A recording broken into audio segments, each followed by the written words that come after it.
Hi everyone. ఈరోజు మనం గీ చేసుకుందాము. ఫస్ట్ స్టవ్ ఆన్ చేసుకొని ఒక పెద్ద కడాయి ఆర్ ప్యాన్ పెట్టుకోండి. కొంచెం పెద్దగా ఉండాలి, ఎందుకంటే నెయ్యి ఉడుకుతున్నప్పుడు అలా మసులుతున్నప్పుడు పొంగుతుంది కాబట్టి కొంచెం పెద్ద కడాయి పెట్టుకోండి.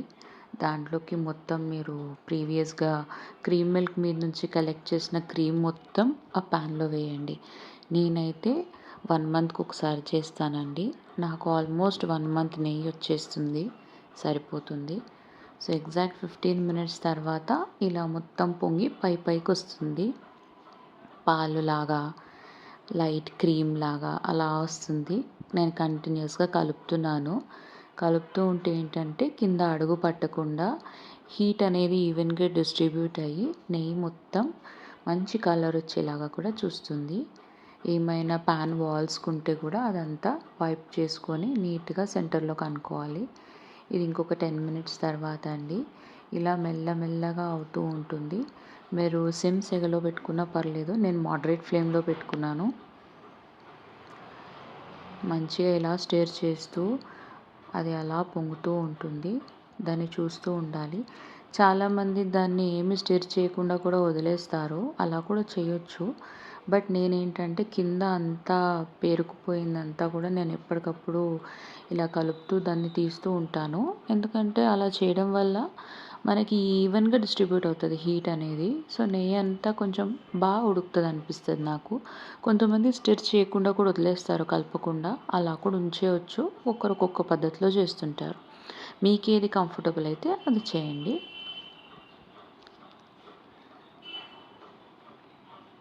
ఇట్లా నీట్గా వాల్స్ నుంచి మొత్తం తీసి కలుపుకుంటూ చేయాలి. చూసారా, ఇంకాసేపు అయ్యేసరికి ఒక 10 మినిట్స్ తర్వాత ఇట్లా అంతా ఫామ్ అవ్వడం స్టార్ట్ అయిపోయిందండి. ఇది నాది అల్యూమినియం పాత్ర కాబట్టి అది వాల్స్కి అంటుకుంటుంది. మీరు స్టెయిన్లెస్ స్టీల్ కానీ నాన్ స్టిక్ కానీ తీసుకోవచ్చు. నేను నాన్ స్టిక్ అంతగా ప్రిఫర్ చేయను, ఎందుకంటే దాంట్లోని కెమికల్స్ అన్నీ వస్తాయి, దాంట్లో అబ్జార్బ్ చేసుకుంటుంది అనిపిస్తుంది. Stainless steel is better. So next step వచ్చేసి మనకి ఇట్లా అది అలా సిమ్ సేగలో ఈ స్టేజ్ వచ్చేసరికి నేను కొంచెం సిమ్మర్లో పెట్టేస్తాను. సిమ్మర్లో పెట్టిన తర్వాత ఇట్లా స్లోలీ అది వాల్స్ మీద అతుక్కున్నదంతా తీసి కింద అడుగంటకుండా కూడా అంతా క్లీన్ చేసుకొని దాన్ని ఈవెన్ ప్రపోర్షన్లో డిస్ట్రిబ్యూట్ అయ్యేలాగా హీట్ అలా కలుపుతూ ఉండాలి. ఇప్పటికే మనకు ఆ బబుల్స్ ఏదైతే వస్తుందో అక్కడ మనకు ఆయిల్ కనిపించేస్తుంటుంది.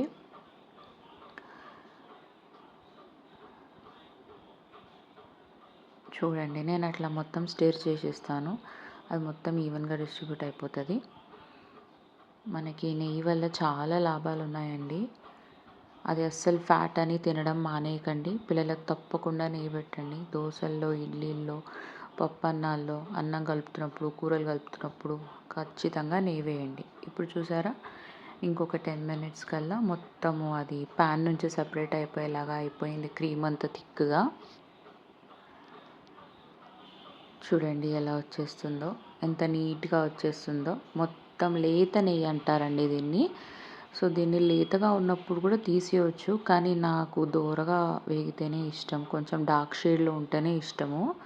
సో నేను ఇప్పుడే తీయను, ఇంకా చాలాసేపటి తర్వాత తీస్తా. ఈ స్టేజెస్లో బేసికల్గా తీసుకుంటారు అందరూ.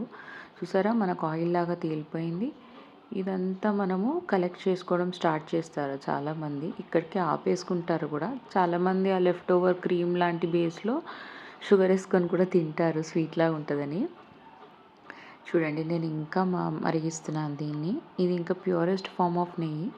అండ్ ఇంకొకటి ఏంటంటే, ఇలా ఎక్కువ బాగా మరిగించడం వల్ల నెయ్యి షెల్ఫ్ లైఫ్ అనేది పెరుగుతుంది, మనకి తొందరగా పాడవ్వదు. అండ్ స్మెల్ అయితే అద్దరిపోతుందండి. ఇంకా నేను లేత నెయ్యి కంటే మంచి బాగా మరిగిన నెయ్యి చూసారా ఇప్పుడు ఎలా వచ్చిందో, మొత్తం బురుగులాగా. ఇది కరెక్ట్ పర్ఫెక్ట్ టైం అనమాట తీసేయడానికి. ఇలా ఉన్నప్పుడు నెయ్యి తీస్తే ఏ కలర్ వస్తుందంటే మీకు మంచి హనీ కలర్ వస్తుంది, చాలా లాంగ్ షెల్ఫ్ లైఫ్ ఉంటుంది. మరి చాలామంది ఫ్రిడ్జ్లో పెడతారు, నేను కూడా ఫ్రిడ్జ్లో పెడతాను స్టోరేజ్ కోసము. అలా కాకపోయినా బయట పెట్టుకున్నా కూడా మీకు చాలా రోజులు ఉంటుంది. చూసారా, ఏదో తేనె పోస్తున్నట్టే అనిపిస్తుంది కదా, కానీ అది నెయ్యి. సో అలా దూరగా వేయించుకుంటే మనకి నెయ్యి ఇంత బాగా వస్తుందన్నమాట. షెల్ఫ్ లైఫ్ కూడా చాలా బాగుంటుంది. అండ్ దీని స్మెల్ ఉంటుందండి, నెక్స్ట్ లెవెల్ స్మెల్ ఉంటుంది. మీరైతే ఇంక అసలు మర్చిపోలేరు. ఒక్కసారి ఇలాంటి నెయ్యి టేస్ట్ చేస్తే మనం లేతగా తీయడం మర్చిపోతాం. ఇంకా ఇలాగే తీయాలనిపిస్తుంది. సో నెయ్యి చాలా రకాలుగా హెల్దీ అండి. అందరూ బాగా ఎంజాయ్ చేయండి. Thank you.